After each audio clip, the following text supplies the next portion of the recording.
Hello everyone, I hope आप सब बढ़िया होंगे।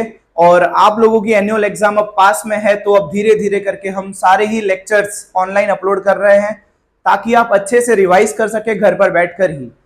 आज मैं बेटा आपके लिए लेकर आ गया हूं चैप्टर नंबर 8 फंक्शन, जिसमें काफी बच्चों को दिक्कत होती है। आज आपके सारे प्रॉब्लम्स के सॉल्यूशन आ जाने वाले हैं, क्योंकि हम डायरेक्ट सॉल्व करने वाले हैं section C and section D, जिसमें से आपकी एग्जाम्स में सारे क्वेश्चंस आते हैं। और तो और मैं आपको एक जानकारी देना चाहूंगा, हमारे ट्यूशन की already IMP question bank launch हो गई है। If you wish to purchase, आप उसको भी ले सकते हैं। आज हम शुरू करते हैं चैप्टर नंबर 8 फंक्शन, जिसमें से सेक्शन सी आज मैं आपको इस वीडियो में कराने जा रहा हूं। Let us start. सबसे पहला क्वेश्चन हमें जो करना है दैट इज 4 नंबर क्वेश्चन। मेरी एक एक्सपेक्टेशन है आपसे, अगर आप अपनी टेक्स्ट बुक अपने पास रखेंगे, it would be better for me and you as well. तो क्वेश्चन नंबर 4 में आप देख सकते हो, ऐसा लिखा हुआ है G is equal to A belongs to N। तो इसका मतलब क्या होता है बेटा, G फंक्शन का नाम है और जो फर्स्ट दे रखा होता है A वो आपका डोमेन है, और जो N है वो आपका कोडोमेन है। इसलिए मैंने लिख भी रखा है, देख सकते हो, A डोमेन है और N कौन है, कोडोमेन। ऐसा बोल सकते हो A पप्पा है और ये उसका बच्चा है। ठीक है, A would be domain and N would be codomain. अब हमें A के लिए क्या दिया है, 1 less than x less than equal to 4। अब आप इधर थोड़ा ध्यान से देखना, 1 less than x less than equal to 4, इसका मतलब बहुत ध्यान से समझना बेटा, ऐसे क्वेश्चन आपके एग्जाम में 100% आएंगे आएंगे आएंगे। ठीक है, अब हुआ क्या है, ये 1 से 4 के बीच में नंबर, जब भी ऐसा कुछ अजीब सा दे रखा हो, इसका मतलब क्या होता है, हमें कौन से नंबर ढूंढने हैं, 1 से 4 के बीच के नंबर। पर एक बात नोट कीजिएगा, 1 के नीचे लाइन नहीं है जबकि 4 के नीचे लाइन है। 1 के नीचे लाइन नहीं है, 4 के नीचे लाइन है। इसका मतलब क्या, 1 से 4 के बीच के सारे नंबर पर 1 को नहीं लेना, 4 को ले सकते हैं। अगेन आई रिपीट, 1 को नहीं लेना है, 4 को आप ले सकते हो। तो देख सकते हो मैंने क्या लिखा ए में, 2, 3 और 4। पर अगर बेटा ये 4 के नीचे भी लाइन नहीं होती तो यहां पे क्या आ जाता, 2, 3।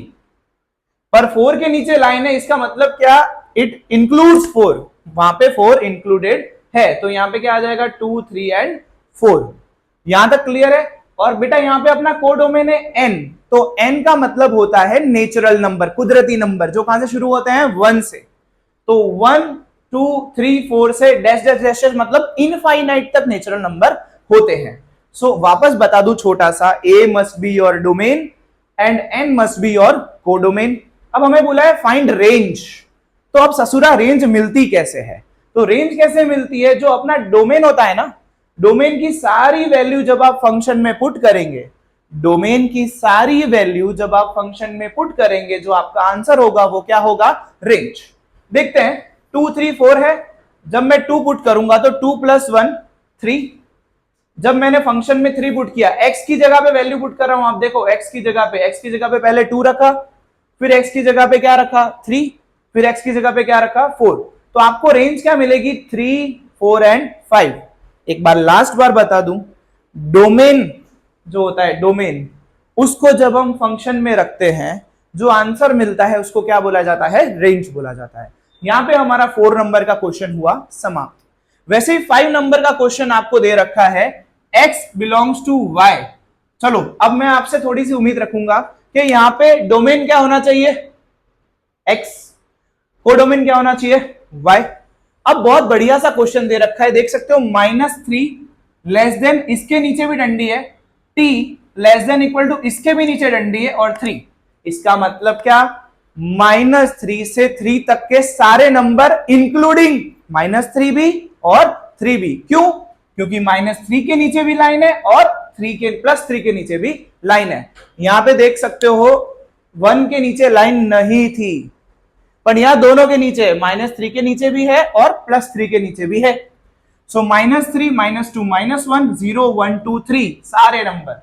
अगर मैं एक में से लाइन हटा दूं, सपोज 3 में से लाइन हटा दूं, तो ये नंबर कहां तक आएंगे, 2 तक आएंगे। ये बात याद रखना, लाइन है यहां पे, इसका मतलब 3 को भी इंक्लूड करना है। और पीछे क्या बोला हुआ है, y।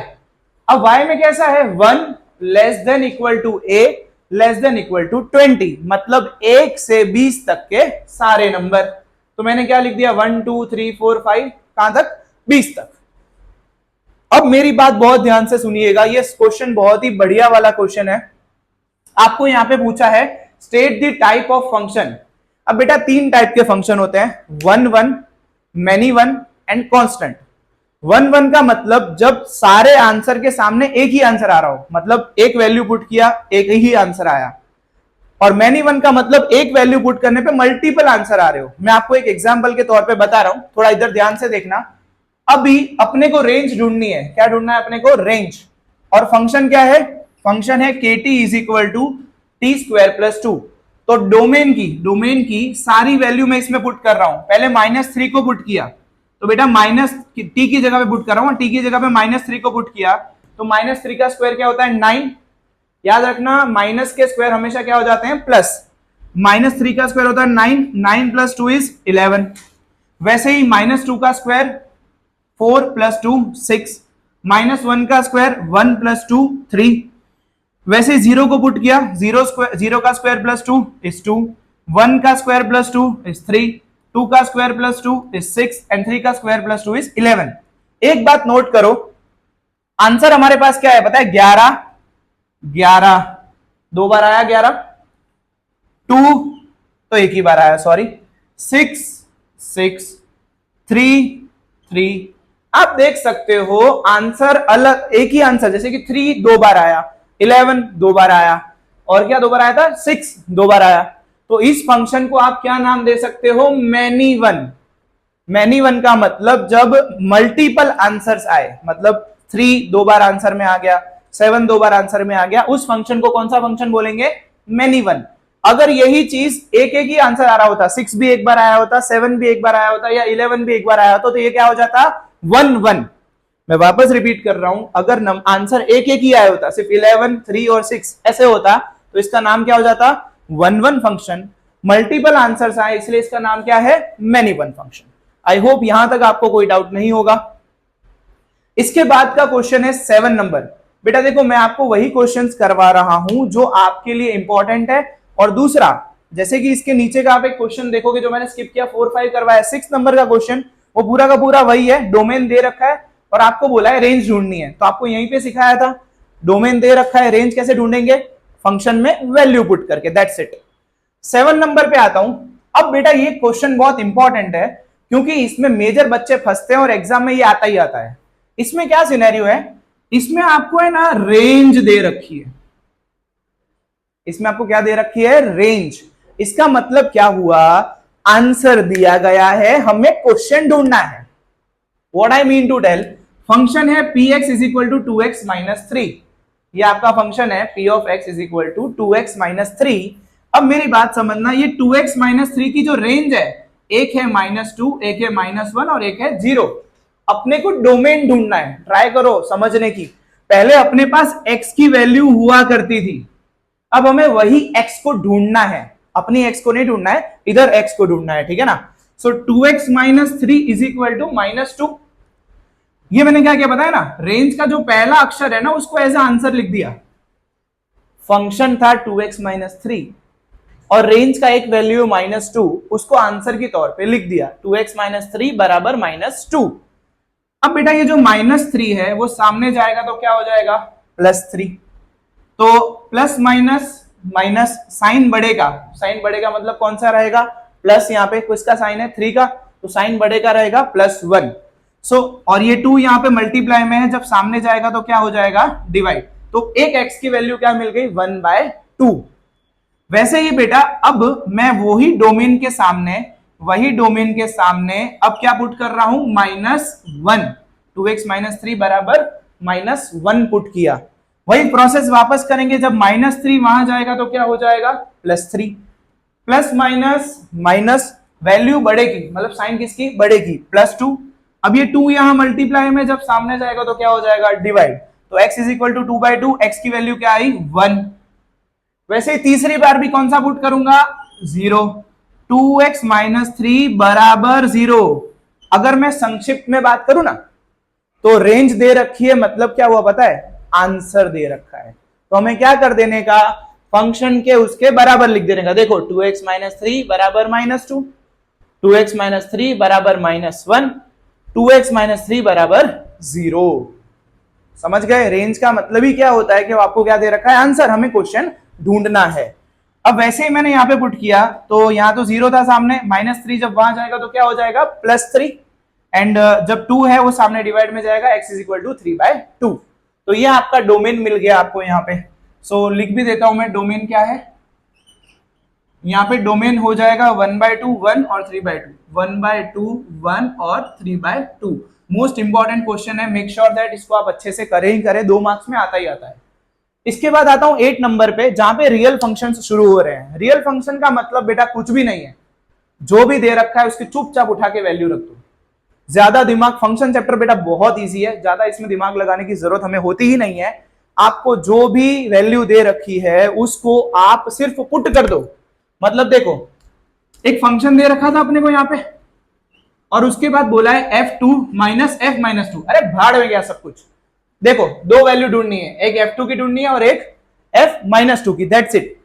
f2 अगर रखूं तो जहां जहां x है वहां मैं क्या वैल्यू पुट करूंगा, पहले 2। मैं वापस रिपीट कर रहा हूं, जहां जहां x है वहां मैं वैल्यू कौन सी पुट करूंगा, 2। पुट करते हैं 1 माइनस 1 अपॉन, देखो बेटा कहां पे x है, नीचे है, तो क्या हो गया 2 का स्क्वायर। पूरा ध्यान सबका इधर, 1 माइनस 1 अपॉन 1 माइनस 4। अब बेटा 1 माइनस 4 क्या होता है, 1 माइनस 4 आपको क्या आंसर देने वाला है, -3। अब बेटा बचपन में एक कंसेप्ट आता था जिसका नाम था एलसीएम। अब देखो बेटा इस 1 के नीचे कोई भी नहीं है, ये बेचारा सिंगल है, अनाथ है, तो मैंने क्या ले लिया, उसके नीचे भी 1। देखो अभी तक इधर का क्वेश्चन समझ लो, 2 का स्क्वायर क्या होता है 4, 1 माइनस 4 क्या हो जाएगा -3। अभी तक इस 1 के नीचे कोई भी नहीं है, मतलब क्या अज्यूम कर रहा हूं मैं, 1 ही है। अब हम क्रॉस मल्टीप्लाई करते हैं, ठीक है, क्रॉस मल्टीप्लाई करेंगे तो -3 इंटू 1 -3, 1 1 जा 1, देखना इधर ध्यान से, -3 इंटू 1 -3, 1 1 जा 1, -3 और -1 इज माइनस माइनस प्लस। थोड़ा ध्यान से देखना बेटा, -3 और -1 को आप करूंगा तो माइनस माइनस क्या हो जाएगा प्लस, और साइन बढ़ेगी। मैं वापस रिपीट कर रहा हूं, -3 और -1, ये माइनस माइनस क्या हो जाएगा प्लस, 3 + 1 क्या हो गया 4, पर साइन किसकी रहेगी, बढ़ेगी। वैसे ही नीचे भी माइनस है, अब बेटा ये माइनस माइनस ऑटोमेटिकली कट होके क्या हो जाएंगे प्लस। तो एक आंसर आपके पास क्या आया 4/3। वैसे ही अब हमें क्या पुट करना है, अब हमें क्या पुट करना है, f-2। चलो आ जाओ पुट करते हैं, 1 माइनस 1 1 माइनस -2 का स्क्वायर। अब पूरा ध्यान इधर, -2 का स्क्वायर का मतलब क्या होगा पता है, वो ऑटोमेटिकली +4 हो जाएगा। प्लीज ट्राई टू अंडरस्टैंड, -2 का स्क्वायर ऑटोमेटिकली +4 हो जाएगा। अब बेटा कुछ बच्चे गलती क्या करते हैं पता है, माइनस माइनस प्लस, नहीं भाई, वो -2 का स्क्वायर ऑटोमेटिकली प्लस हो जाएगा, मतलब वो वापस कहां आके खड़ा हो गया, 1 - 1 अपॉन 1 - 4। अब 1 - 4 करूंगा तो वापस कौन सी सीक्वेंस बन गई, देखो इधर वापस कौन सी सीक्वेंस बन गई है, कुछ देखा देखा सा लग रहा है, 1 - 1 अपॉन -3, ये रहा 1 - 1 अपॉन -3। इसलिए मैंने उसको पूरा सॉल्व नहीं किया, उसका आंसर भी क्या होगा 4/3। थोड़ा कंफ्यूज हो गए शायद, बेटा चिंता मत करो, इधर से वापस समझो, -2 का स्क्वायर है, -2 का स्क्वायर क्या होगा, ऑटोमेटिकली +4 हो जाएगा। यहां तक क्लियर है, 1 - 4 -3, ये वापस वही इक्वेशन आ गई। यहां पे देखो, यहां पे क्या था, 1 - 1 अपॉन -3 था, इसका आंसर क्या आया 4/3, तो इसका आंसर भी क्या आएगा 4/3, दैट्स इट। अब देखो अपने को बोला है f2 और f माइनस 2, देखो f2 की वैल्यू क्या आई दिख रहा है, f2 की वैल्यू क्या आई 4/3, और बोला है बीच में क्या है माइनस, f -2 की वैल्यू क्या आई, ये भी क्या आई 4/3। So your answer must be 0। I hope यहां तक आपको अच्छे समझ आया होगा। अभी भी हम सेक्शन सी को कंटिन्यू ही कर रहे हैं।